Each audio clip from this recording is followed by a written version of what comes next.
Success किसे कहते हैं यह आज इस वीडियो में मैं आपको सिर्फ बताऊंगा नहीं बल्कि दिखाऊंगा भी। तो चलो दिखाता हूं। 1994 के आपकी अदालत के एक इंटरव्यू में शाहरुख खान को बुलाया गया। जब शाहरुख खान गैलरी से एंटर हो रहे थे तो वहां पर बैठा एक भी शख्स ना खड़ा हुआ ना तालियां बजाई। शाहरुख खान अंदर गए, सबके सामने हाथ जोड़कर अभिवादन किया और अपनी सीट पर जाके बैठ गए।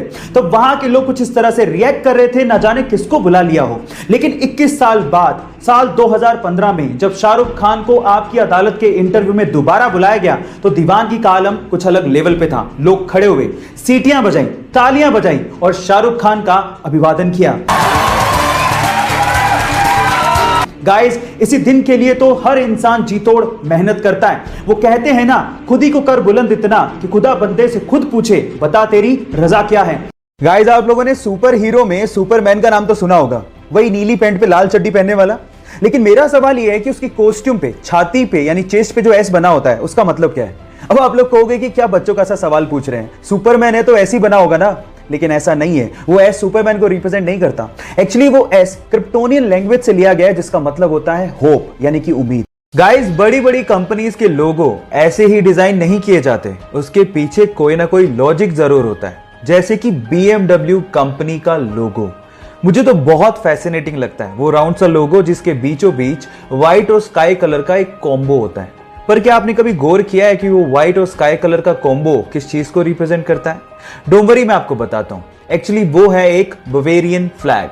आपकी जानकारी के लिए आपको बता दूं कि BMW कंपनी जर्मनी के बवेरियन इलाके से ओरिजिनेट हुई थी, इसीलिए उनके लोगों में बवेरियन फ्लैग को यूज किया जाता है। और जिन लोगों को BMW का फुल फॉर्म नहीं पता उन्हें भी मैं हेल्प कर देता हूं। BMW का फुल फॉर्म होता है बवेरियन मोटर वर्क्स, जिसे जर्मनी में बेरिश मोटरेन वर्क्स भी कहा जाता है। गाइस, ये इंटरेस्टिंग फैक्ट जान के आपको कैसा लगा चैट सेक्शन में लिखना मत भूलिएगा। रतन टाटा एक ऐसा नाम जिसे सभी जानते हैं, स्पेशली आज के युवा रतन टाटा को बहुत मानते हैं। लेकिन क्या आपने कभी यह सवाल पूछा कि रतन टाटा ने कभी शादी की थी या नहीं की? नहीं की तो क्यों नहीं की? क्या उन्हें कभी प्यार नहीं हुआ? तो चलो आज इस वीडियो में मैं आप लोगों को इन सब बातों का जवाब देता हूं। आपकी जानकारी के लिए मैं आपको बता दूं कि रतन टाटा ने अभी तक कभी किसी से शादी नहीं की। ऐसा नहीं था कि उन्हें कभी प्यार नहीं हुआ, उन्हें प्यार हुआ था। वो लड़की एक्चुअली LA यानी कि लॉस एंजल्स से बिलोंग करती थी। दोनों एक दूसरे से शादी करना चाहते थे, लेकिन लड़की के घर वाले लड़की को इंडिया नहीं भेजना चाहते थे और सिर्फ इसी वजह से उन्होंने लड़की की शादी कहीं और कर दी। लेकिन हमारे रतन टाटा जी ने अपना कमिटमेंट निभाया। उन्होंने उससे प्यार का और शादी का वादा किया था और उन्होंने इस वादे को ताउम्र निभाया और कभी किसी से शादी नहीं करी।